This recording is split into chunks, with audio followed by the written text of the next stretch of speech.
Ce qui se joue ces jours-ci est décisif pour la croissance mondiale. Pour l'heure, quelques dissensions au sein de la Fed sur le quantitative easing et les bourses trébuchent. Quelques réassurances de Ben Bernanke et l'embellie se diffusent à l'ensemble des places.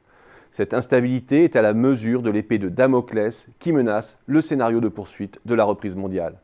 Car les marchés sont aujourd'hui face à un vrai point critique, ces moments où l'histoire peut bifurquer. Pourquoi ? Parce que dans les semaines qui viennent, l'économie mondiale peut s'engager dans le troisième épisode d'une crise à paliers, initiée en 2007-2008, comme elle peut s'en éloigner. Premier épisode, la crise des subprimes, qui marque la dérive de l'endettement privé et l'entrée dans une phase de désendettement.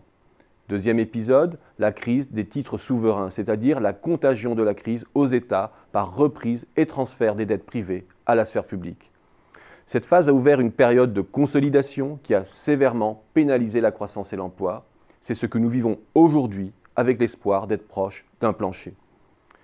La crise est la résultante du retrait du soutien public, retrait qui a été rendu possible par le relais pris par les banques centrales dans le soutien à l'économie réelle. Inondation de liquidités, maintien de toute la gamme des taux à des niveaux artificiellement bas. Mais reste à gérer maintenant le retrait des banques centrales, car tout l'effort des banques a consisté à réduire le coût de financement des États.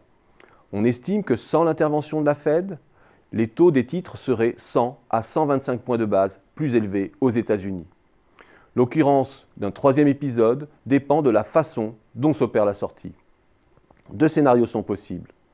Le premier est celui de l'explosion de la bulle obligataire, celui où l'on découvrirait qu'en absence de possibilité de rendement suffisant sur les obligations d'État, les investisseurs se seraient engouffrés dans de nouveaux risques.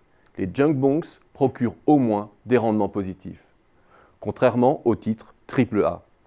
Parce que les taux sont à des niveaux artificiellement bas, la recherche de rendement peut pousser les investisseurs à se surexposer sur les segments que l'on appelle high yield et qui contiennent un risque élevé de défaut. Un retrait désordonné et ce serait une majoration brutale des taux longs, une rechute assurée des bourses et un durcissement de la contrainte d'endettement.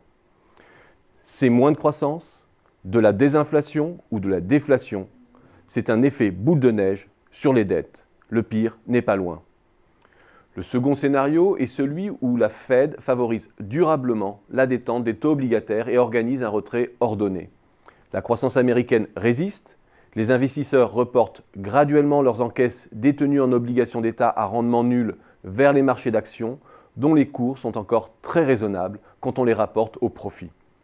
La croissance se renforce entre pays développés et émergents. Les taux longs s'apprécient certes graduellement, mais comme la résultante de la croissance et du report sur les actions, et non du surendettement. Un scénario qui n'est pas encore disqualifié, on l'espère.